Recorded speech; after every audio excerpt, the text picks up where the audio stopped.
ಎಲ್ಲ ಮಾಧ್ಯಮ ಮಿತ್ರರಿಗೆ ಸ್ವಾಗತವನ್ನು ಕೋರುತ್ತಾ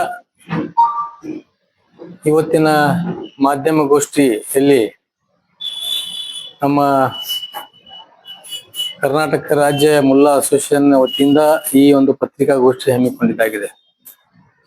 ಈ ಪತ್ರಿಕಾಗೋಷ್ಠಿಯಲ್ಲಿ ನಮ್ಮ ಕರ್ನಾಟಕ ರಾಜ್ಯ ಮುಲ್ಲಾ ಅಸೋಸಿಯೇಷನ್ ಪದಾಧಿಕಾರಿಗಳಾದ ಶಂಷೇರ್ ಅಲಿ ಮುಲ್ಲಾ ಅವರು ಮತ್ತು ಇನ್ನೊಬ್ಬ ನಮ್ಮ ಕರ್ನಾಟಕ ರಾಜ್ಯ ಮುಸ್ಲಿಂ ಅಸೋಸಿಯೇಷನ್ ಮುಖಂಡರಾದ ಶಾಜಾನ್ ಮುಲ್ಲಾ ಅವರು ಮತ್ತು ನಮ್ಮ Karnataka Mulla association legal adviser ಆದ ಮುಸ್ತಾಕ್ ಮುಲ್ಲಾ ವಕೀಲರು ಹಾಗೂ ಇನ್ನೊಬ್ಬ ಮುಖಂಡರಾದ ಮೀರಾಸಾ ಮುಲ್ಲಾ ಅವರು ಹಾಗೂ ರಿಜ್ವಾನ್ ಮುಲ್ಲಾ ಅವರು ಹಾಗೂ ಕಾಂಗ್ರೆಸ್ ಮುಖಂಡರಾದ ಎಂ ಮುಲ್ಲಾ ಅವರು ಈ ಪತ್ರಿಕಾಗೋಷ್ಠಿಯಲ್ಲಿ ಉಪಸ್ಥಿತರಿದ್ದಾರೆ. ಇವತ್ತಿನ ಪತ್ರಿಕಾಗೋಷ್ಠಿ ಕರೆದ ಉದ್ದೇಶ ಏನಂದ್ರೆ, ನಮಗೆ ಎಲ್ಲರಿಗೂ ಗೊತ್ತಿದ್ದ ಹಾಗೆ ಬಿಜೆಪಿ ಮುಖಂಡ ಮಾಜಿ ಸಚಿವ ಸಿ.ಟಿ. ರವಿಯ ಕೆಲವೊಂದು ಹೇಳಿಕೆಗಳನ್ನು ಇವತ್ತು ನಾವು ಕರ್ನಾಟಕ ಮುಲ್ಲಾ ಅಸೋಸಿಯೇಷನ್ ವತಿಯಿಂದ ಖಂಡಿಸಲಿಕ್ಕೆ ಇವತ್ತು ಪತ್ರಿಕಾಗೋಷ್ಠಿ ಕರೆದಿದ್ದಾಗಿದೆ. ಒಂದು, ಸಿ.ಟಿ. ರವಿ ಅವರು ಮೊನ್ನೆ ಒಂದು ಜಂತರ್ ಮಂತ್ರದಲ್ಲಿ ನಡೆಯುವಂತಹ ಒಂದು ನೀಟದ ಏನು ಹೋರಾಟದ ಪ್ರಯುಕ್ತವಾಗಿ ನೀಟ್ ಹೋರಾಟದಲ್ಲಿ ಮುಲ್ಲಾಗಳ ಕೆಲಸ ಏನು ಅಂತ ಹೇಳಿ ಒಂದು ಅವಿವೇಕಿ ಹೇಳಿಕೆಯನ್ನು ಸಿ.ಟಿ. ರವಿ ಅವರು ಹೇಳಿದ್ದರು. ಅದರ ಒಂದು ಉತ್ತರ ಕೊಡ್ಲಿಕ್ಕೆ ನಾವು ಇವತ್ತು ಇಲ್ಲಿ ಸೇರಿದ್ದೇವೆ. ಸಿ.ಟಿ. ರವಿಗೆ ಹೇಳಬೇಕಾದ್ರೆ,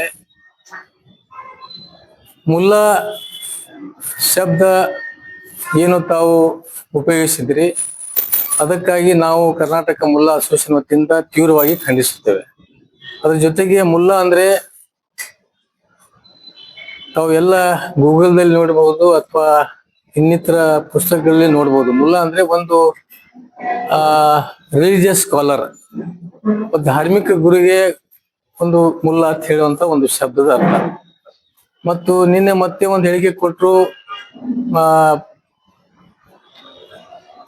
ಸಿ.ಟಿ. ರವಿ ಅವರು, ನಾನು ಗೂಗಲ್ ಒಳಗೆ ನೋಡಿದೆ, ಮುಲ್ಲಾ ಮುಸಲ್ಮಾನ್ ಅಲ್ಲ ಅಂತ ಹೇಳಿದೆ. ಎಷ್ಟು ಹುಚ್ಚುಚ್ಚರ ಹೇಳಿಕೆ ಕೊಡ್ತಾನಂದ್ರ, ಮತ್ತ ಮುಲ್ಲಾ ಅಂದ್ರೆ ಏನದು ಬ್ರಾಹ್ಮಣ ಸಮಾಜದೊಳಗೆ ಬರ್ತಾರೋ ಏನ ಬೇರೆ ಬೇರೆ ಯಾವ್ದಾರೆ ಹಿಂದೂ ಸಮಾಜದಲ್ಲಿ ಮುಲ್ಲಾ ಅಂತ ಹೇಳಿ ಬರ್ತಾರೋ, ಅದ್ರ ಆ ಗೂಗಲ್ ನಲ್ಲಿ ನೋಡಿದ್ರತ್ತ ಅದ್ರ ಅರ್ಥ ಏನದ ಮುಸಲ್ಮಾನ್ ಅಲ್ಲ ಅಂತ ಹೇಳ.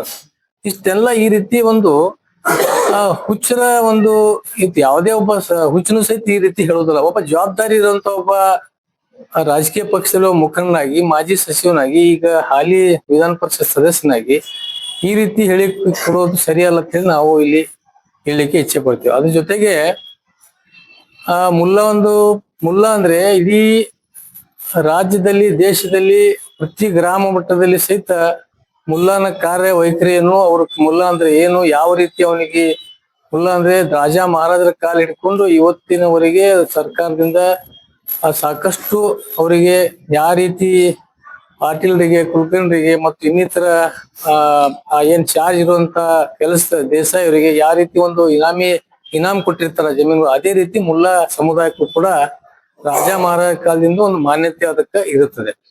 ಅದಕ್ಕ ಈ ರೀತಿ ಇನ್ನೊಮ್ಮೆ ಮುಲ್ಲಾ ಸಮುದಾಯಕ್ಕಾಗ್ಲಿ ಅಥವಾ ಮುಸ್ಲಿಂ ಸಮಾಜಕ್ಕೆ ಆಗ್ಲಿ ಅಂತ ಕೆಟ್ಟ ಶಬ್ದಗಳನ್ನು ಏನಾದರೂ ಸಿ.ಟಿ. ರವಿ ಅವರು ಮತ್ತೊಮ್ಮೆ ಉಪಯೋಗಿಸಿದ್ರೆ ಅವರಿಗೆ ನಾವು ತಕ್ಕ ಪಾಠ ಕಲಿಸ್ಬೇಕಾಗ್ತದ. ಮತ್ತು ಅವರು ತಕ್ಷಣವಾಗಿ ಈ ಮುಲ್ಲಾ ಸಮುದಾಯಕ್ಕೆ ಬೇಸರದ ಕ್ಷಮೆ ಕೇಳಬೇಕು. ಇಲ್ಲದಿದ್ರೆ ನಾವು ರಾಜ್ಯಾದ್ಯಂತ ನಮ್ಮ ಮುಲ್ಲಾ ಸಮುದಾಯದ ಯುವಕರಿಗೆ ಕರೆ ಕೊಡಬೇಕಾಗ್ತದೆ. ಸಿ.ಟಿ. ರವಿ ಎಲ್ಲಿ ಸಿಕ್ಕಲ್ಲಿ ಕಪ್ಪು ಮಸಿ ಬಳಸುವಂತ ಕಾರ್ಯ ನಾವು ಮಾಡ್ಬೇಕಾಗ್ತಂತ ಈ ಸಂದರ್ಭದಲ್ಲಿ ಎಚ್ಚರಿಕೆಯನ್ನು ಕೊಡ್ತಾ ಇದ್ದೀವಿ. ಅದ್ರ ಜೊತೆಗೆ ಇವತ್ತು ಮುಲ್ಲಾನ್ ಬಗ್ಗೆ ಅವ್ರು ಹೇಳ್ತಿದ್ರು ಮುಸ್ಲಿಮ್ಸ್ ಅಂದ್ರೆ ಅದ್ರ ಏನಿದು, ಒಬ್ರು ಹೇಳ್ತಾರ ಅವ ಡೈಪರ್ ಸೂರ್ಯ ಪಂಚತಿದ್ದೂರ್ ಅಂತ ಹೇಳ್ತಾರ. ಇವರು 3 ಅಕ್ಷರ ಎದೆಯಲ್ಲಿ 3 ಅಕ್ಷರ ಇಲ್ಲ, ಮುಲ್ಲಾಗಳಲ್ಲಿ ಮುಸ್ಲಿಂ ಸಮಾಜದ ಇವ್ರಿಗೇನು 3 ಅಕ್ಷರ ಎದೆ ಸಿಡಿದ್ರೆ 3 ಅಕ್ಷರ ಬರುದಿಲ್ಲ ಅಂತವ್ರು ನೀಟಿಗೆ ಏನ್ ಸಂಬಂಧ ಅಂತ ಹೇಳ್ತಿದ್ರು. ಇವತ್ತು ನಾನು ಅವರಿಗೆ ಈ ಒಂದು ಪತ್ರಿಕಾ ಮಾಧ್ಯಮದ ಗೋಷ್ಠಿಯಿಂದ ಅವ್ರಿಗೆ ಹೇಳಿಕ್ ಇಚ್ಛೆ ಪಡ್ತೀನಿ. ಇಡೀ ಈ ದೇಶದ ಇತಿಹಾಸದಲ್ಲಿ ಮತ್ತು ಮೊಟ್ಟ ಮೊದಲಿಗೆ ನೀಟ್ ಬಗ್ಗೆನೇ ಹೇಳ್ತೀನಿ. ಇಡೀ ನಮ್ಮ ಟಾಪರ್ಸ್ ಏನ್ ಇರ್ತಾರ, ನೀಟ್ನಲ್ಲಿ ಟಾಪರ್ಸ್, ಇವತ್ತು ಅವ್ರ ಹೆಸರು ಸಮೇತ ನಾ ಹೇಳ್ತೀನಿ ಅವ್ರು ಎಷ್ಟು ತೊಗೊಂಡ್ರ ಅಂದ್ರೆ. ಅಮೀನಾ ಆರಿಫ್ ಅಂತ ಹೇಳಿ ಔಟ್ ಆಫ್ 720ಗೆ 720 ಮಾರ್ಕ್ಸ್ ತಗೊಳ್ಳುವಂತ ಒಂದು ನೀಟ್ ಟಾಪ್ ರ್ಯಾಂಕ್ ಇವರು ಯಾರು? ಅಮೀನಾ ಆರಿಫ್ ಅಂತ ಹೇಳಿ. ಇನ್ನೊಬ್ರು ಹದಿಯಾ ನಿಸಾರ್ ಅಂತ ಹೇಳಿ 720ಕ್ಕೆ 690, 2026 ಇವತ್ತು ಹೇಳ್ತಾ ಇದ್ದೀನಿ. ಒಂದು ಇಂತ ಟಾಪ್ ನೀಟ್ ಒಳಗೆ ಟಾಪರ್ಸ್ ಇವರು. ಇನ್ನೊಬ್ರು ಮೂಸಾ ಕಲೀಮ್ ಅಂತ ಹೇಳಿದ್ರು, ಅವರು 691 ಔಟ್ ಆಫ್ 720, 99.99% ಅವರು ಇದಕ್ಕೆ ನೀಟ್ನಲ್ಲಿ ತಗೊಂಡಿರ್ತಾರೆ. ಇನ್ನೊಬ್ರು ನೋಬಾ ಖಾತೂನ್ ಅಂತ ಹೇಳಿ ಅವರು ಟಾಪ್ ಅಲ್ಲಿ ಇದ್ದಾರೆ. ಇನ್ನೊಬ್ರು ಈರಾಮ್ ಕಾಜಿ ಅಂತ ಹೇಳಿ ಅವರು ಮುನಿರಾಬಾದದಿಂದ ಅವರು ಕೂಡ 720 ಔಟ್ ಆಫ್ 720 ನೀಟ್ನಲ್ಲಿ ತಗೊಳ್ಳಂತ ಇವರೆಲ್ಲ ವಿದ್ಯಾರ್ಥಿಗಳು. ಇಂಥ ಸಂದರ್ಭ ಈ ರೀತಿ ಇದ್ರೂ ಕೂಡ ಈ ಹುಚ್ಚ ಸಿಕ್ಕಿದ್ವಿ ನೀಟಿಗೆ ಮತ್ತು ಬಹಳ ಇದು ಅದು ಶಾಹೀನ್ ಕಾಲೇಜ್ ಬೀದರ್ ನಮ್ಮ ರಾಜ್ಯದ ತಗೊಳ್ರಿ. ಇಡೀ ಎಷ್ಟು ಅವ್ರಂತೂ ಹೈಯೆಸ್ಟ್ ಅನ್ನದ ಇವತ್ತು ಹಾಫೀಸ್ಗಳು ಅವರು ಕುರಾನ್ ಮತ್ತೆ ಹಾಫೀಸ್ ಮಾಡಿ ನೀಟ್ನಲ್ಲಿ ಟಾಪರ್ಸ್ ಇದ್ದಾರೆ ಅವರು ಕೂಡ. ಸಾಕಷ್ಟು ವಿದ್ಯಾರ್ಥಿಗಳು ನಾನು ಮೇನ್ ಹೇಳಾಕತ್ತೀನಿ ಇಷ್ಟೇ. ಇವೆಲ್ಲ ಯಾದಿಗಳು ನಾವೆಲ್ಲ ಲಿಸ್ಟ್ ಹೇಳಿದ್ರ ಬಹಳಷ್ಟು ಅದಾರ. ನೀಟ್ನಲ್ಲಿ ಸೆಲೆಕ್ಷನ್ ಆದವ್ರೆ ಬಹಳಷ್ಟು ಅದಾರ. ನಾ ಟಾಪರ್ಸ್ ಲಿಸ್ಟ್ ಹೇಳಾಕತ್ತೀನಿ. ಈ ರೀತಿ ಇನ್ನೂ ಇವ್ ನೋಡ್ರಿ ಈಗೆಲ್ಲ ಪ್ರತಿಯೊಂದು ಇದ್ರಾಗಿಲ್ಲ. ಈಗ ಮಿಸೈಲ್ ಮ್ಯಾನ್ ಅಂತ ಹೇಳಿ ನಮ್ಮ APJ ಅಬ್ದುಲ್ ಕಲಾಂ ಇವ್ರು ಮಿಸೈಲ್ ಮಾಡಿ ಇಡೀ ವಿಶ್ವಕ್ಕೆ ನಮ್ಮ ದೇಶದ ಒಂದು ದೊಡ್ಡ ಒಂದು ಆಸ್ತಿ ಮಾಡಿ ಅದೊಂದು ಎಲ್ಲ ಇಲ್ಕಂದ್ರೆ ನಮಗ ಬೇರೆ ಸಣ್ಣ ದೇಶದ ಸಹಿತ ನಾವು ಬೆದರಿಸಿದ್ರು.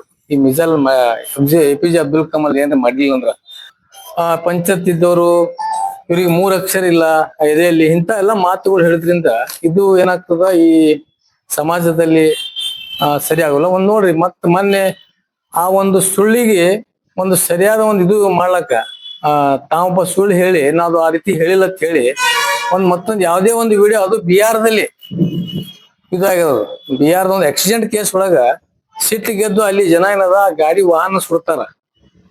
ಆ ವಾಹನ ಸುಡುವಂತ ಒಬ್ಬ ಮುಸ್ಲಿಂ ವ್ಯಕ್ತಿದ್ದು ಫೋಟೋ ಇರ್ತಾರ. ಎಷ್ಟು ಜವಾಬ್ದಾರಿ ಮನುಷ್ಯ ಒಬ್ಬ ಸಿಟ್ಟಿದ್ವಿ. ಯಾವ ರೀತಿ ಮಾಧ್ಯಮದ ಮುಂದೆ ಜನರ ಮುಂದೆ ಒಂದು ತಪ್ಪು ಇದು ಕೊಡ್ತಾನಂದ್ರ ಅದು ಎಷ್ಟು ಇದು ಅದಕ್ಕೆ ನಾಚಿಕೆಯ ಸಂಗತಿ. ಇದು ಎಲ್ಲಿದೆ ಅಂತಂದು ಅವರು ಇಲ್ಲ ಇದು ನಾ ಅವನಿಗಿಲ್ಲ ವೈಯಕ್ತಿಕ ಹೇಳಾಕತ್ತೀನಿ, ನಾ ಮುಸ್ಲಿಂ ಸಮಾಜಕ್ಕಿಲ್ಲ, ನಾ ಅದು ಮುನ್ನದ ವಿಡಿಯೋ ಯಾರು ಮಾಡ್ಲಾಕ ಅವನಿಗೆ ಹೇಳಾಕತ್ತೀನಿ ಅಂದ್ರ ಆ ವಿಡಿಯೋ ಸಹಿತ ಒಂದು ಬೋಗಸ್ ವಿಡಿಯೋ ಎಲ್ಲಿದೆ ತಂದು ಬಿಹಾರದಲ್ಲಿ ಆಕ್ಸಿಡೆಂಟ್ ಆದಂತ ಒಂದು ವಾಹನಕ್ಕ ಅದು ಒಂದೇನೋ ಒಂದು ಆಕ್ಸಿಡೆಂಟ್ ಆಗಿರ್ತದ. ಜನ ರೊಚ್ಚಿಗೆದ್ದು ಅವಾಗ ಸಿಟ್ಲೆ ಒಂದು ವಾಹನ ಸುಡ್ತಿರ್ತಾರ ಅಥವಾ ಏನ್ ಬೇಕಾದ್ ಮಾಡ್ತಿರ್ತಾರ. ಆ ರೀತಿ ಅಂತ ಒಂದು ಸಂದರ್ಭದ್ದು ವಿಡಿಯೋ ಇವತ್ತ ಮಾಧ್ಯಮದ ಮುಂದೆ ತೋರಿಸಿ ತಾ ಬಚಾವ್ ಆಗಲಕ್ಕೇನ್ ಪ್ರಯತ್ನ ಮಾಡಾಕತ್ತಾನ. ಅದಕ್ಕಾಗಿ ಇದನ್ನು ಕೂಡ ಈ ರೀತಿ ಮಾಡೋದ್ರಿಂದ ಇದು ಏನೇ ಒಂದು ಮುಂದ್ ಅಂಧಭಕ್ತರು ನಿಂತಿರ್ತಾರ, ಅವ್ರ ಮುಂದೆ ಒಂದು ಕೇಕೆ ಚಪ್ಪಾಳಿ ಹೊಡ್ಕೊಳಕ ಏನ್ರ ಒಂದ್ ಹೇಳಿ ಒಂದು ಸಮಾಜಕ್ಕೆ ಕೀಳ್ತ ಮಟ್ಟದಿಂದ ಮಾತಾಡೋದ್ರಿಂದ ಇದು ಯಾವ ರೀತಿ ಯಾರಿಗೆ ಧಕ್ಕೆ ಆಗ್ತದ ಅನ್ನೋದು ತಾವು ತಿಳ್ಕೊಬೇಕು. ಅದಕ್ಕಾಗಿ ಅವ್ರಿಗೆ ಮತ್ತೊಮ್ಮೆ ನಾ ಹೇಳಾಕತ್ತೀನಿ. ಅದ್ರ ಜೊತೆ ಇವತ್ತು ನಾನು ಮಾನ್ಯ ಗೃಹ ಮಂತ್ರಿಯಲ್ಲಿ ವಿನಂತಿ ಮಾಡ್ತೀನಿ, ಕರ್ನಾಟಕ ಮುಲ್ಲಾ ಅಸೋಸಿಯೇಷನ್ ವತಿಯಿಂದ CT ರವಿ ಅವರಿಗೆ ತಕ್ಷಣ ಬಂಧಿಸ್ಬೇಕು ಮತ್ತು ಅವ್ರ ಮೇಲೆ ಕಠಿಣವಾದಂತ ಕಾನೂನು ಕ್ರಮ ತಗೋಬೇಕು. ಇಂತ ಪ್ರಚೋದನಕಾರಿ ಹೇಳಿಕೆ ಮತ್ತು ಒಂದು ಸಮಾಜಕ್ಕೆ ಈ ರೀತಿ ಒಂದು ಕೀಳು ಮಟ್ಟದಿಂದ ಮಾತನಾಡೋದಕ್ಕೆ ಇದೇನು ಅವಕಾಶ ಮುಂದೆ ಆಗಬಾರದು ಅಂತ ಹೇಳಿ ಅವರಿಗೆ ಕಟ್ಟೆಚ್ಚರ ಕೊಟ್ಟು ಅವ್ರ ಮೇಲೆ ತಕ್ಷಣದಿಂದ ಒಬ್ಬ ಜವಾಬ್ದಾರಿ ಅಂತ ಒಬ್ಬ ಇನ್ನೊಂದು ಹೇಳ್ಬೇಕಂದ್ರೆ CT ತಾನು ಒಬ್ಬ ಸಂವಿಧಾನಬದ್ಧ ಒಬ್ಬ MLC ಆಗಿ ಒಬ್ಬ ಸಂವಿಧಾನಬದ್ಧ ಒಂದು ಸ್ಥಾನ ಮೇಲೆ ಇದ್ದು ಇವತ್ತು ಪೊಲೀಸ್ ಅಧಿಕಾರಿಗಳು ಒಂದು ನೋಟಿಸ್ಗೆ ಉತ್ತರ ಕೊಡುದಿಲ್ಲ ಅಂದ್ರ ನ್ಯಾಯ ಅಂತೂ ಎಲ್ಲರಿಗೂ ಒಂದೇ, MLC ಆಗ್ಲಿ ಮಂತ್ರಿ ಇರ್ಲಿ ಯಾವತ್ತೇ ಒಬ್ಬ ದೇಶದ ಪ್ರಜೆ ಯಾವ ಬೇಕಾದಿರ್ಲು ನ್ಯಾಯ ಮತ್ತು ಅದಕ್ಕೆ ಕಾನೂನು ಎಲ್ಲರಿಗೂ ಒಂದೇ ಅನ್ವಯಿಸ್ಬೇಕು. ಒಬ್ಬ ದಬ್ಬಾಳಿಕೆ ಮಾಡು ತನ್ನ ಕಾರ್ಯಕರ್ತರಿಗೆ ಕೂರಿಸ್ಕೊಂಡು ಪೊಲೀಸರ ಮುಂದೊಂದು ಜೈಕಾರ ಹಾಕಿಸಿ ಅವರಿಗೆ ಹೊರಗೆ ದಬ್ಬುವಂತ ಕೆಲಸ ಏನ್ ಮಾಡಿದ್ರು ಅದನ್ನು ಕೂಡ ಖಂಡನೆ ಆದಂತು. ಈ ರೀತಿ ಒಬ್ಬ ಆ ತಾನೇ ಹೇಳ್ತಾನ ಇದು ನಾವೆಲ್ಲ ಶಿಸ್ತುಬದ್ಧವಾದಂತ RSS ದಲ್ಲಿ ಬಂದಂತ ವ್ಯಕ್ತಿಗಳು ಅಂತ ಹೇಳ್ತಾರ. ಇದು ಇಂಥವ್ರಿಗೆ RSS ದವ್ರು ಸಹಿತ ಯಾಕೆ ಇಂಥವ್ರಿಗೆ ಇಟ್ಕೊಂಡಾರ, ಇದೇ ಅವ್ರಿಗೆ ಕಲ್ಸ್ಯಾರ ಅಂತ ಹೇಳ್ತೀನಿ. ಯಾಕಂದ್ರೆ ಒಂದು ಶಿಸ್ತುಬದ್ಧವಂತ ಸಂಘಟನೆ ಅಂತ ಹೇಳ್ತಿರ್ತಾರ RSS ದವ್ರು. ಇವ್ರಿಗೇನು ಕಲಿಸಿಲ್ಲ ಅನ್ಸ್ತದೆ. ಯಾಕಂದ್ರೆ ಇವ್ರಿಗೆ ಬರೇ ಹೊರಗ ಈ ರೀತಿ ಪ್ರಚೋದನೆಕಾರಿ ಹೇಳಿಕೆ ಮತ್ತೆ ಇಂಥ ಹೇಳಿಕೆ ಕೊಡ್ಲಿಕ್ಕೆ ಇಂಥವ್ರಿಗೆ ಇಟ್ಟಾರೇನೋ RSS ದವ್ರು ಸಹಿತ. ಅದಕ್ಕಾಗಿ RSS ಮುಖ್ಯಸ್ಥರಲ್ಲಿ ಮತ್ತು ಬಿಜೆಪಿ ಕೆಲವು ಮುಖ್ಯಸ್ಥರಲ್ಲಿ ನಮ್ಗೆ ವಿನಂತಿ ಐತಿ, ಇಂಥ ವ್ಯಕ್ತಿಗಳಿಗೆ ಕಡಿವಾಣ ಹಾಕ್ಬೇಕು ಮತ್ತು ಈ ರೀತಿ ಸಮಾಜದ ಘಾತ ಕೆಲಸ ಮಾಡಲಂತ ಕೆಲಸ ಇವರು ಅವ್ರಿಗೂ ಕೂಡ ಎಚ್ಚರಿಕೆ ಕೊಡ್ಬೇಕಂತ ಈ ಸಂದರ್ಭ ಹೇಳಿಕೆ ಇಚ್ಛೆ ಪಡ್ತೇನೆ.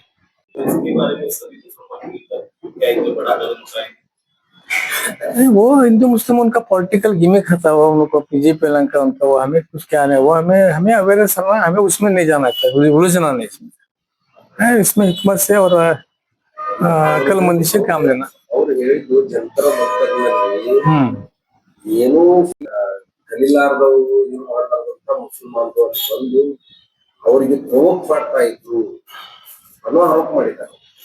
ಸರಿ, ಪ್ರವೋಕ್ ಮಾಡ್ದ ಮತ್ ರಾಜೀನಾಮೆ ಯಾಕೆ ಕೊಟ್ರ ಹಂಗದ್ರ? ಇವ್ರು ಪ್ರವೋಕ್ ಮಾಡ್ತಿದ್ರ ಅದು ಹಂಗಾರ ಅದು ಹೋರಾಟ ನ್ಯಾಯಯುತವಾದಂತ ಹೋರಾಟ ಇದ್ದಿಲ್ಲ ಅಂದ್ರ ವಿದ್ಯಾರ್ಥಿಗಳು ಕೂಡ್ಲಿ ಇವ್ರದೇ ಅಲ್ಲಿ ಕೆಲಸ ಅದು ಮಾತಂತಾರ.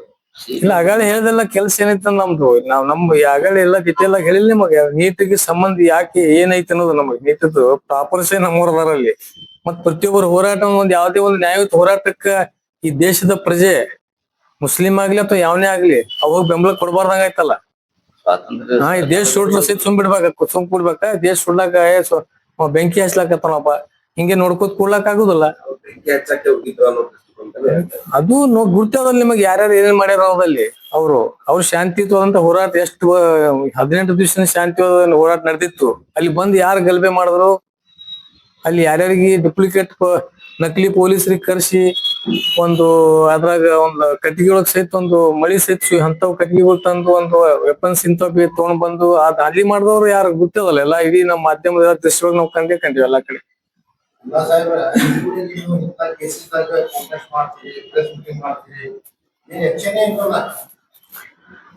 ಈಗ ಅದೇ ಆಕ್ಷನ್ ಅಂದ್ರೆ ಏನಾಗೈತಿ, ಕಾನೂನೊಳಗ ಎಷ್ಟ್ ಅವ್ರು ಏನ್ ನಮ್ದು ಏನದ ಒತ್ತಾಯ ಐತಿ.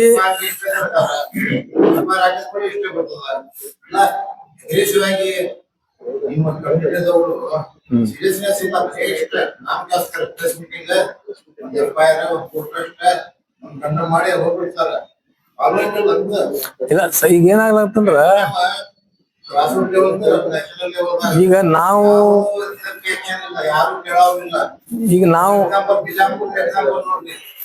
ಏನ್ ಬಿಜಾಪುರ ದುನಿಯಾ ಮಾಡಿದ್ರೆ ಈಗ ಏನು ಆಕ್ಷನ್ ಇಲ್ಲ, ಕೊಡ್ತಾ ಇದ್ರಿ ನೀವು ಎಲ್ಲರೂ ಏನದ ಹೇಳಿ. ಇಲ್ಲ, ಈಗ ಅದೇನಾಗ್ಬಿಟ್ಟಿದ ಡ್ಯೂಟಿ ಮಾಡಕತ್ರಿ, ಅದು ಬೇರೆ ವಿಷಯ. ಡ್ಯೂಟಿ ಮಾಡತ್ತೀರಿ, ಯಾರು ಆಕ್ಷನ್ ಇಲ್ಲ, ಇದರ ಅರ್ಥ ಏನಂತ. ಇಲ್ಲ, ನಾವು ಈಗಾಗಲೇ ಮೊನ್ನೆ ಕೂಡ ನಾವು ನಮ್ಮ ಎಲ್ಲಾ ಪಕ್ಷದ ಮುಖಂಡರಿಗೆ ಎಲ್ಲರಿಗೆ ಈಗಾಗಲೇ ನಾವ್ ಹೇಳಕತ್ತೇವು, ಈ ರೀತಿ ಈಗ ಮುಂದ್ ಆಗ್ಲಾರ್ದಂಗ ಸ್ವಲ್ಪ ಎಲ್ಲಾ ರೀತಿಯಿಂದ ತಕ್ಷಣ ಅವ್ರಿಗೆ ಸೀರಿಯಸ್ ಆಗಿ ಆಕ್ಷನ್ ತಗೋರಿ ಅಂತವ್ರು ಯಾರು ಈ ಸಮಾಜದಲ್ಲಿ ಇಲ್ಲಿ ವಿಶೇಷವಾಗಿ ಅಲ್ಪಸಂಖ್ಯಾತರ ಮೇಲೆ ಏನು ನಾನ್ ಮುಸ್ಲಿಂ ಹಿಂದೂ ಕಾಂಗ್ರೆಸ್ ಅವರು ಏನು ಮಾತಾಡೋದಿಲ್ಲ.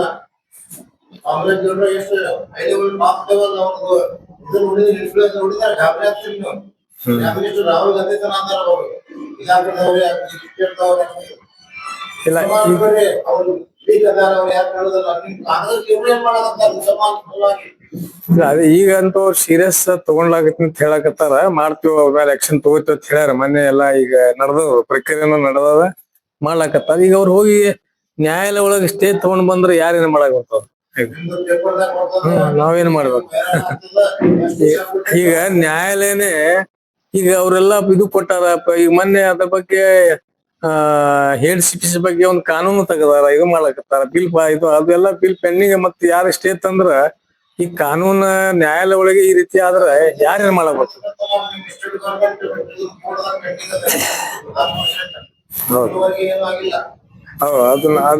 ಈಗ ನಡೆದ ಅವರು ಮ್ಯಾಕ್ಸಿಮಮ್ ಪ್ರಯತ್ನ ಮಾಡ್ಲಕತ್ತಾರ.